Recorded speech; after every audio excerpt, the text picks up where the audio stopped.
అంటే దాని అర్థం ఏంటి? ఐ లవ్ యూ అంటే ఐ లవ్ యూ.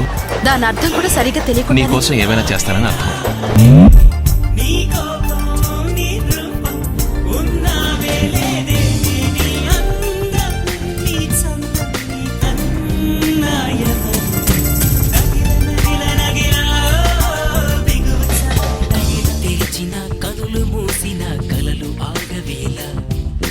నిజము తెలిసిన కలని చెప్పిన మనసు నమ్మదేలా ఎదుటే ఎప్పుడు తిరిగే వెలుగా ఇదిగో ఇప్పుడే చూసా సరిగా